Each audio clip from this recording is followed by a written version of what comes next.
이번 조각전에 대해서 설명을 좀 부탁드리겠습니다. 제가 그 인사동 여기는 대한민국 참 미술의 발표의 장인데, 지금까지 쭉 보면 조그마한 작품들이 주로 전시가 되고 그랬거든요. 그래서 제가 나름대로 느낀 바는 이 작품도 좀 웅장하고 크고 이렇게 작품다운 작품을 전시해야겠다는 이런 생각을 평소에 가졌어요. 그리고 제가 이제 참 인생이라는 것은 유한하기 때문에 내가 살아있는 동안에 조각가라는 이름을 들으려면 이런 정도 크기의 작품을 여러 점 남겨놓고 세상을 떠야 되겠다는 이런 생각을 가지면서 수년 전부터 이런 작품을 해왔어요. 근데 이제 제가 개인전한 게 아마 좀 한 10여 년 됐는데 이쯤 작품이 됐으면 한번 발표를 해야 되겠다 하는 생각을 가졌습니다. 왜냐하면 작가는 제작과 발표는 의무이기 때문에 그런 생각을 가지면서 이번에 했습니다. 그래서 앞으로도 이와 같은 작품 계속 할 것이고, 작품의 내용은 우리 인생의 어떤 삶에 대한 내용, 이런 것을 작품을 했고, 형식으로는 보시다시피 위에 부분들은 이제 형태가 이렇게 들쭉날쭉한데 밑에 치마 단을 수평으로 쫙 절단함으로써 참 어떤 형태가 복잡 단순한 어떤 조형을 느끼게 한다. 그래서 이런 식으로 이런 작품 기법을 언제부터 해오셨습니까? 제가 그러니까 대학교 졸업하고 난 다음에 초창기에는 여러 가지 형태를 했어요. 구상도 하다, 비구상도 하다, 뭐 조상들이 남긴 배짤 때 쓰는 부구의 형태, 엽전의 형태 했는데, 마치 지금 제가 작품 활동한 지가 한 44년째 되는데, 회상에 보면은 우리가 땅속에 금을 찾기 위해서는 어느 땅속에 금이 어디에 있다는 것을 모르잖아요. 그러니까 넓은 땅을 파면서 그 금을 찾아내듯이 저는 이런 형태를 찾기 위해서 그 동안에 다양한 형태들을 많이 해왔지 않나 하는 이런 생각을 갖게 되더라고요. 그래서 이 형태를 하면서 이건 참 좋구나, 제 마음에 좀, 그러나 뭐 작가가 자기 작품 100% 만족할 수가 없거든요. 좀 이런 정도 작품이 되겠다는 생각도 들고, 또 같이 조각을 한 동료 조각가들이 이 작품이 좋다 이런 말을 많이 하기 때문에 제가 이제 자신감을 가지면서 저도 여기에 이제 몰입을 했던 것이, 아마 이런 작품 한 것이 15년 거의 20년 돼 간 것 같아요. 그래서 앞으로도 더 해갈까 하는데, 또 문제는 항상 예술가는 새로운 것을 추구해야 된다는 머릿속에 이렇게 담겨있기 때문에 근래는 또 기하학적인 추상 형태도 또 해보고 있고 이렇습니다. 그래서 제가 지금까지 작품을 해왔지만 앞으로 제가 할 작품도 어떻게 하겠다고 단정을 못 하겠더라고요. 왜냐하면 작가는 항상 그 머릿속에 새로운 거, 창작, 또 이거 했다고 해서 이것만 계속 할 수는 없기 때문에 제가 앞으로 어떻게 하겠다는 말은 감히 못하되, 이 작품은 한 20년 넘게 해온 그런 작품입니다. 그 다른 조각에 비해서 작품들이 대작들이 많은데요. 이런 작품들을 그동안 많이 작업을 하셨을 텐데, 그동안 어디에 주로 비치되어 있고, 또 그 공공기관에 어디 또 전시되는 데가 있는지. 예. 저는 어떻게 보면 작품을 굉장히 많이 한 작가라고 우리 작가분들이 이제 얘기를 하고 있고, 이것을 청동으로 하는 주물 공장이가 김학선 작품 많이 하신다고 이렇게 하는데, 그 이유가 이 작품들은 순수한 제 작품인데 밖에다 세우는 작품들이 굉장히 더 많습니다. 쉽게 말해서 참 영광스럽게도 노벨 평화상을 받은 김대중 대통령 동상도 전라남 도청 앞에 광장에 대해서 세우고, 무려 그 동상 크기가 5m죠. 또 국가적으로 하는 그 아들만 여명 작전 전적기랄지 이런 것도 부산 해군 작전사령부에 세우는데, 그런 탑들 크고 작은 작품들이 외부에도 많이 있습니다. 그래서 그런 작품과 이런 작품을 비교하면 상당히 많은 양이 있죠. 그리고 그런 작품은 외부에 나가서 이미 설치되어 있지만은 이런 작품들은 제 작업실이 나주에 있는데 천정 높이가 8m고 바닥 면적이 163평인데 상당히 넓은 공간이에요. 제 작업실을 질 때 덤프트럭에 모래를 쏟고 돌고 나갈 정도로 넓은 작업실을 갖고 있기 때문에 이 작품들을 거기다 이제 보관하고 있는데, 문제는 작업하고 있는 공간에 완성된 작품이 같이 놓이다 보니까 좀 안 어울리고 작품에 먼지도 끼고 이러더라고요. 그래서 제가 지금 해야 될 일은 연륜이나 이런 걸 봐도 이런 작품들이 영구히 보존되게 하기 위해서 전시장 위주의 그런 제 미술관이라고 하면 좀 너무 거창하고 과장된 것 같고요. 그런 조그마한 공간을 만들어서 이제 그곳에 사람들이 오면은 제 작품을 모조리 볼 수 있고, 또 기망이 작품을 봐야 됐다면 그걸 찾아올 수 있도록 그렇게 만들려고 하는데, 그 위치는 나주에 그 대신증권 그 양재봉 회장 생가가 있는데 그 옆에 부지가 저수지를 안고 있는 듯이 경사지면서 남향이고, 그래서 그 부지를 이미 사놨어요. 근데 건축을 해서 이제 그것을 시작을 해야 되는데 그게 지금 만만치 않고, 모든 작가들이 자기 작품을 영구적인 그 공간에다가 진열해서 보존하기를 바라는데, 문제는 이제 해결을 돼야 되는 여러 요소가 필요한데 만만치가 않네요. 그래서 부지는 일단 이미는 부지는 확보되어 있기 때문에 저는 반응하지 않았는가 이렇게 생각하면서, 그것이 제 인생의 목표입니다. 그래서 그걸 꼭 하고 작품은 제 힘이 닿는 데까지, 제가 죽기 직전까지 작품을 제가 할 각오를 갖고 있습니다. 관람자들이 본인의 작품을 어떻게 이해해 주시길 바라고, 또 본인의 작품은 어떻게 남기를 바라십니까?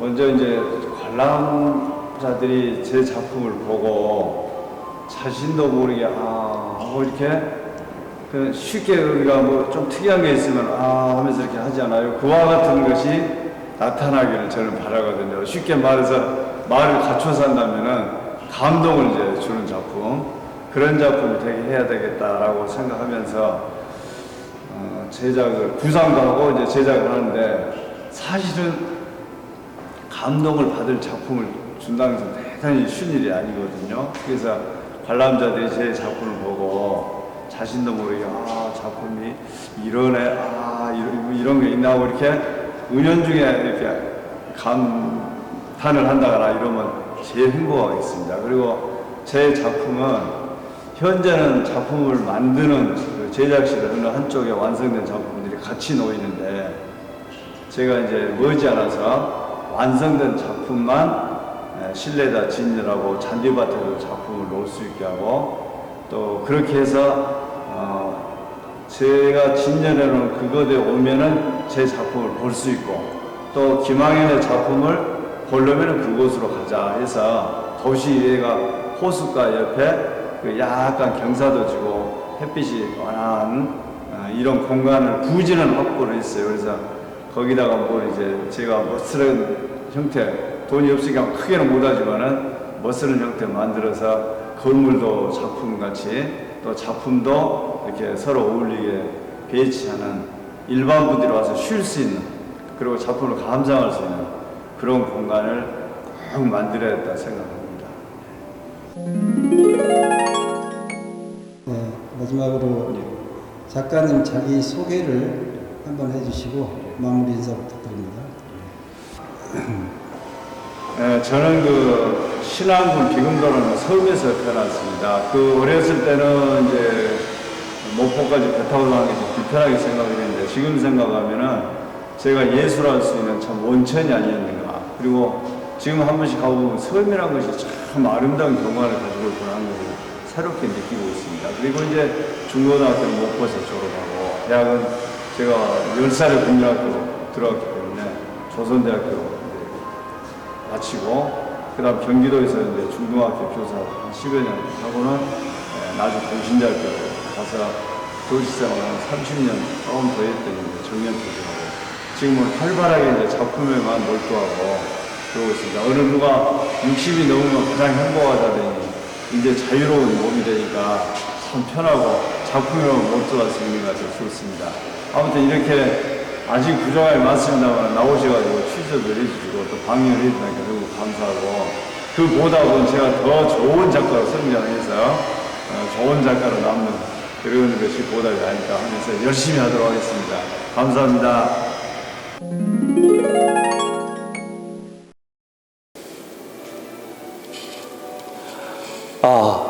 매우 따뜻합니다. 아이의 소리도 콩콩콩 들리는 것 같고요. 러시아의 대문호인 바흐진은 그런 얘기를 했습니다. 보이는 것과 보이지 않는 것 사이에 간극이 있고 그 간극을 연구해 보면 아티스트나 어떤 소설이 이야기하고자 하는 것의 맥락을 볼 수 있다라고 얘기를 했습니다. 제가 지금 이 브론즈를 손으로 터칭했을 때에 느껴지는 것은 아마 눈치 빠르신 분은 벌써 아셨을지 모르겠지만 분명히 독상입니다. 혼자입니다. 바흐진은 죽어가는 쥐를 보고 얘기를 했습니다. 우리 고전사 조선왕조 실록에도 나오는 얘기입니다.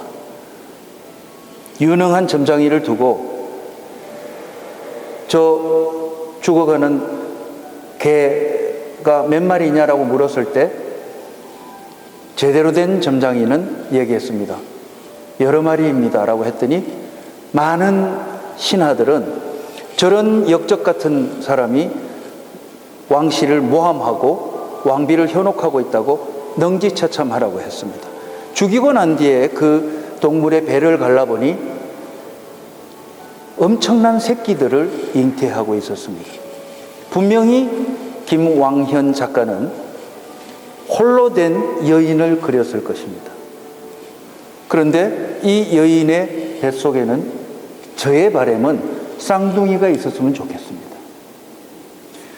그처럼 김왕현 작가의 작품들을 골든 혹은 골든이 녹이 슬어서 만들어진 녹색 그림으로 바뀌어진 이런 것들을 보면 세 사람, 저기도 마찬가지로 세 사람, 그리고 이들이 함께 하는 것은 무엇이냐 하면은 세 사람이 있으면서 아이가 팔을 벌리고 있으면서 자연스럽게 그리스도를 상징하는 이분의 독특한 종교적 신미관이 속에 들어 있습니다. 그런가 하면 악기, 악보를 가지고 있는 가족들 혹은 팀으로 들어가 보면 이들에게서 우러나는 아우라적 분위기는 무엇이냐? 바로 하모니라는 것입니다. 소리를 내기 위해서는 반드시 하모니가 필요하다는 얘기겠죠. 바로 저 작품도 마찬가지로 함께 걸어가면서 피사체를 혼자 두질 않고 두 사람을 한꺼번에 하나가 되는 하모니를 보여주고 있습니다. 자, 반대쪽 그림을 보면은요, 더더군다나 그 느낌이 강합니다. 종결 의미가 여기에 끝이 나 있지만 이 파생되는 이미지들은 끊임없이 계속해서 연결이 되고 있고 우리가 가고 있는 것은 결코 중단되지 않고 무한할 것이라는 것을 이 작가는 상징적으로 미니멀리즘적으로 간단하면서도 그 속에 바흐진이 얘기한 것처럼 간극의 세계 속에서 마치 소설을 쓰듯이 길게 얘기하고 있는 것입니다. 보십시오. 여성 사이에 이제는 남성인지 여성인지 여기 남성적 심볼이 있었기 때문에 가능했었던 것이지만 만약에 윗부분만 본다고 한다면 남성 여성의 색채가 자연스럽게 드러나지 않는, 아마도 제가 이따가 이 작가에게 여쭤볼 것입니다만은 많은 형제들 속에서 이 작가는 자랐음이 분명합니다. 왜냐하면 그 아우라가 녹아들어서 수많은 생채기들이 보이는가 하면 가족들이 끊임없이 연대기적으로 연결이 되어 있다라고 하는 그런 모습을 보여주고 있는 것입니다.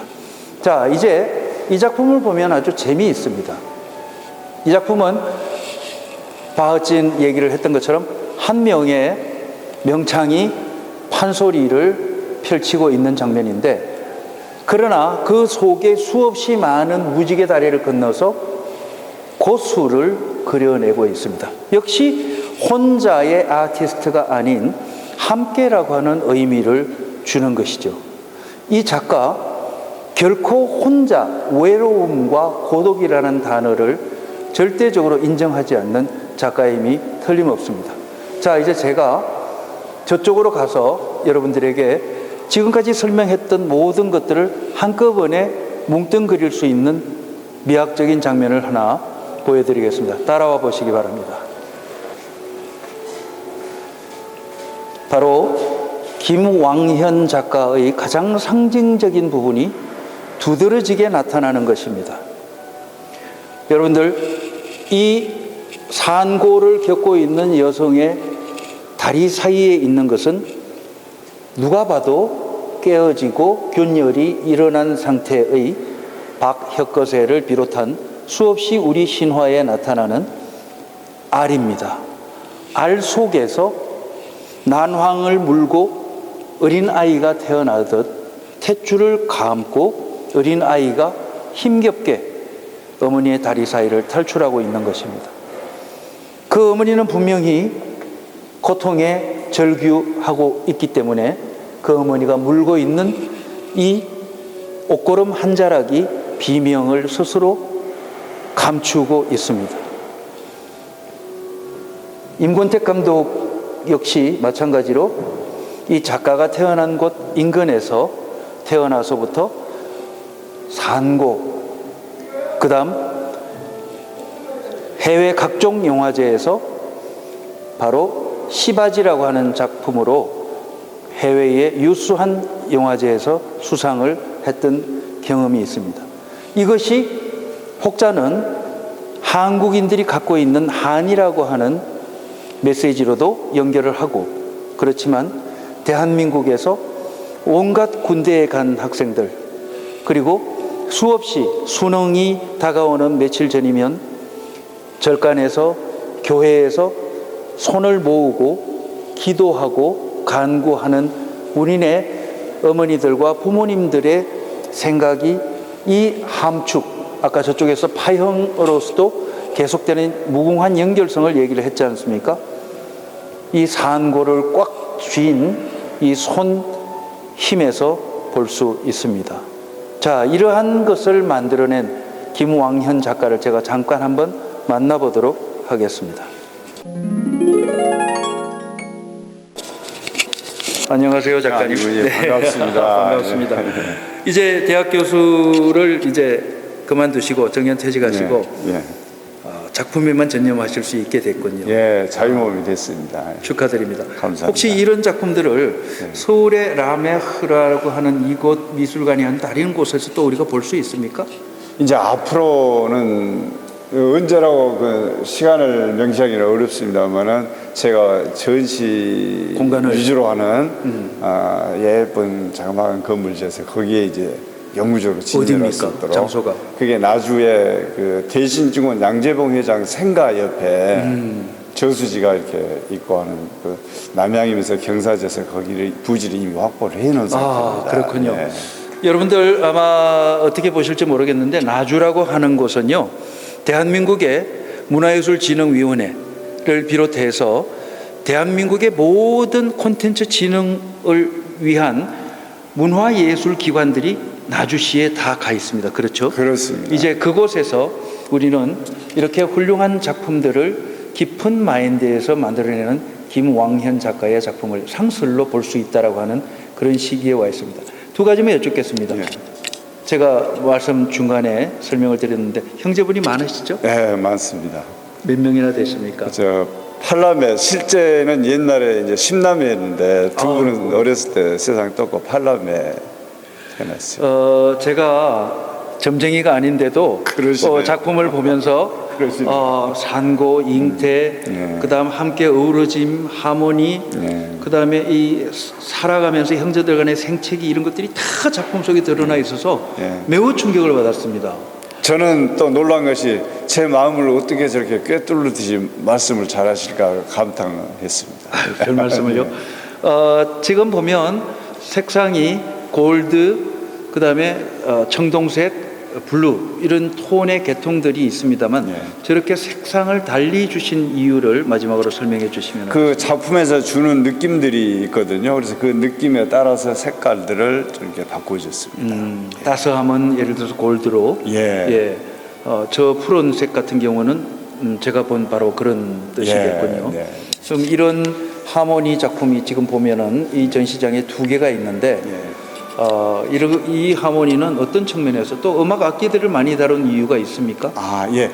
제가 그 작품을 해놓고 나니까 이제 무슨 생각이냐면은, 저 자신이 작가로서 크게서 엄청난 그 시골에서 태어나서 어려움들을 많이 겪었고 그런 힘든 과정을 겪었는데, 제 애들이 이제 공부를 열심히 하더니, 네.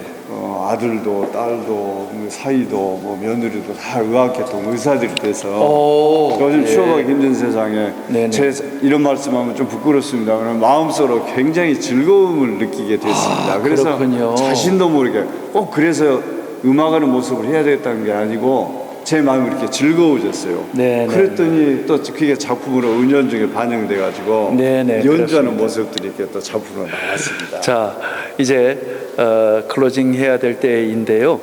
앞으로 우리 김 작가님이, 김왕현 작가님이 더 좋은 작품들을 나주에서 풍성한 문화의 향지에서 더 많이 내어주실 것을 바라면서 의사, 닥터만이 대한민국의 최고의 직업은 아닙니다만 그래도 자식분들이 그 많은 형제들 가운데서 태어나신 김왕현의 다시 자식들이 이런 하모니의 가풍 안에서 또 남의 귀한 생명을 구할 수 있는 닥터로 학자로 이렇게 자라주어서 그것이 이 작가에게는 기쁨의 마음으로 하모니를 이루는 또는 그것이 소리로 나타내는 악기 같은 것을 형상화하게 되었다는 것을 전해드리면서 우리 김 작가님의 앞으로 무궁한 발전을 기원드리겠습니다. 고맙습니다. 대단히 감사합니다.